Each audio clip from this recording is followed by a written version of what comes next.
Trump जो ये दावा कर रहा है कि हम ईरान से वापस आते हुए क्यूबा पर भी अटैक कर देंगे, तो उसका मतलब ये समझ आ रही है कि जैसे पहले जंग छेड़ ली थी और उसके बाद अमेरिका को ना वियतनाम में समझ आ रही थी ना अफगानिस्तान में समझ आ रही थी, वो वहीं की वहीं ईरान की जंग को भी छोड़कर अगला नया स्टेप क्यूबा की तरफ जाना चाह रहा है, या फिर ये सब बयानात की हद तक है और अमेरिका ये चाह रहा है कि जंग दोबारा शुरू ना हो, किसी तरीके से धमकियां देके ईरान को डरा लिया जाए। बिस्मिल्लाहिर्रहमानिर्रहीम, बहुत बहुत शुक्रिया। देखें, वो कहते हैं ना कि हाथी के दांत दिखाने के और खाने के और जो गरजते हैं वो बरसते नहीं हैं। और एक बात तो तय हुई, जो आपने अपने बयानिए से बात की, वो सबसे बड़ी बात यह है कि वो कहते हैं कि जी हम 14 दिन में अगर मुकम्मल ताकत के साथ लगें तो 14 दिन लगेंगे। तो फिर अमेरिका ने तो जो पहले हमला किया था उसके अंदर जो पेंटागन ने उनको ब्रीफ किया था, उस वक्त के ज़ाहिर है उनके जो मिलिट्री कमांडर और उस टाइम पे भी जनरल डैन केन तो मौजूद थे, जॉइंट चीफ, तो उन्होंने तो 48 घंटे का गलती से टाइम तो नहीं दिया था। तो 48 घंटे का वो टाइम तब, जबकि उन्होंने तब भी हमला तो पूरी कुव्वत से किया था और तब तो इजराइल साथ था उनके। तो क्या फिर इजराइल के साथ होने के अंदर वो 48 घंटे में कब्जा कर लिया? 40 दिन हो गए, उन्होंने ऐसा कुछ नहीं कर पाया। इसलिए ये अपनी जो लोकल मार्केट है, देखिए आप और मैं और जितने भी हमारे तजज़ियाकार हैं वो ज़्यादातर बात कर रहे हैं अमेरिका के पॉइंट ऑफ व्यू से। बहुत कम लोग हैं जो ये बात को समझते हैं या देखते हैं कि अमेरिका के लिए क्या मुश्किलात हैं, ईरान का पॉइंट ऑफ व्यू क्या है। हम क्योंकि बड़ा देखते हैं, जैसे वही ऐसी बात है कि मेरे पास एक बहुत बड़ी जीप है और आपके पास एक कार है, और लाजमी हमारे लोग ये फैसला कर लेते हैं कि जनाब जीप वाले का तो कार वाले के साथ मुकाबला ही नहीं, जीप वाला तो निकल जाएगा आगे। लेकिन ऐसा नहीं होता, अक्सर कार वाला निकल जाया करता है, और उसकी सबसे बड़ी वजह होती है कि उसके पास एक अपनी स्ट्रेटजी होती है, उसके अपने स्किल्स होती हैं, और फिर वो कितना ज़्यादा डेस्परेट है इस जंग को जीतने के लिए, ये है देखना। ईरान के लिए मसला डू और डाई का है, उनकी एग्जिस्टेंस का है, जबकि अमेरिका के लिए ये मसला एग्जिस्टेंस का नहीं है, उनकी सलामती का नहीं है। इसलिए अमेरिका जब ये जंग जीतेगा या लड़ेगा, जब मैं बात कर रहा था, तारिक बिन ज़ियाद मुझे याद आ गए। तारिक बिन ज़ियाद ने जब कश्तियाँ जलाई थीं कुस्तुनतुनिया के अंदर, तो उन्होंने कहा था कि दो रास्ते हैं, एक मौत का और एक फतह का, क्योंकि कश्तियाँ तो ख़त्म हो गई, तो या लड़के दुश्मन के साथ मर जाओ या फतह हासिल कर लो। यही ईरान जो है मामला, ये ईरान का है।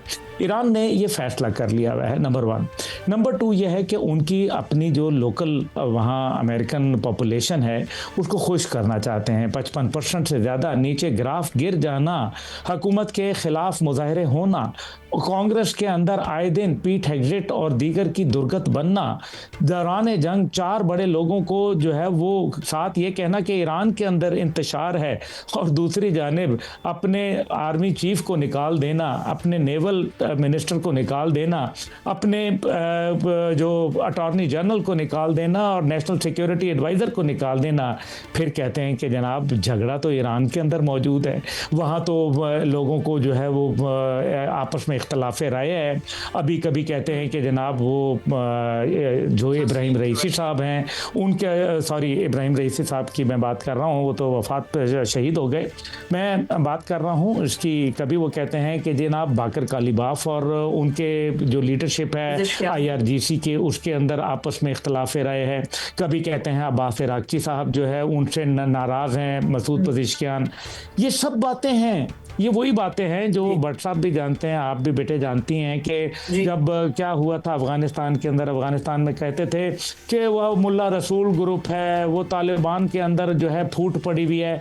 फिर हमने क्या देखा 2021 बिल्कुल आप ठीक कह रहे हैं कि अब वो सिर्फ जो मैदान जंग में हासिल नहीं ना कर सका अबुल साहब, होता है कि धमकियों से, बयानात दे के, आपस में फूट दिलवा के किसी तरीके से ईरान को रास कर लिया जाए। बट साहब, अब क्या आगे आइंदा आने वाले दिनों में क्या जंग दोबारा शुरू होने का कोई खतरात? कह तो रहे हैं कि अगले हफ्ते से इस्लामाबाद में दोबारा से पीस टॉक शुरू हो जाएंगे, ये दावा किया जा रहा है, लेकिन क्या मिडल ईस्ट में कशीदगी मजीद बढ़ सकती है? आपको ऐसा लग रहा है कि अगर जंग की तरफ दोबारा हालात जाते हैं तो ईरान के पास तो यही है ना कि वो इनके हवाई अड्डों पे अटैक करे जो कि मिडल ईस्ट में मौजूद है। जी फिजा दुरुस्त फरमा रही हैं, दो बातें कर रही हैं। एक तो आप डील की बात कर रही हैं, इस्लामाबाद की बात कर रही हैं, और एक अमेरिका और यूरोप में कशीदगी की बात कर रही हैं। तो पहला जवाब तो ये है, जो अमेरिका और यूरोप में कशीदगी है वो बहुत अब बढ़ती जा रही है, यहाँ तक दुरुस्त है। इवन कि जर्मनी से भी अमेरिकी फ़ौजें जो हैं वो वापस आना शुरू हो गई हैं। मतलब कि अगर आप ट्रंप की बात करें तो हर बंदे से ही लड़ता जा रहा है। जैसे आपने क्यूबा का सवाल अभी अब्दुल्ला भाई से किया था कि क्यूबा से भी जनाब वो कहता है हम जाते हुए क्यूबा पर कब्जा करेंगे, उसको सरेंडर करना पड़ेगा।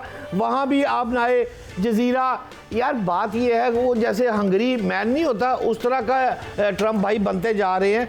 लेकिन मैं आखिरी दो बातें सिर्फ ये करूँगा कि अगर आप गौर करेंगी ना अमेरिका और यूरोप में, तो सदर ट्रंप ने इटली और स्पेन जैसे ममालिक पर भी तनकीद कर दी है। अच्छा, जो जर्मनी के चांसलर हैं उन्होंने तो वाज़ह तौर पर कह दिया कि ट्रंप को जिल्लत आमेज का सामना है। अब यानी जिल्लत का लफ्ज़ जर्मन की तरफ से आना ट्रंप के लिए ये बहुत अनबिलीवेबल मेरे ख्याल में बात ये है। अब सवाल यह, और जो बात आपने की इस्लामाबाद की, तो इस्लामाबाद में बिल आखिर मेरा ख्याल है मुज़ाकरात होनी है। ईरान की तरफ से चीज़ें चली गई हैं, अमेरिका में कुछ नरमी आई है। लेकिन मैं इससे कबल की अगली बात पे जाने से पहले अब्दुल्ला भाई, आपने जो अभी बातें की हैं वो आपने भी फरमाया है कि ट्रंप जो है वो मस्त हाथी की तरह घूम रहा है जंगल में।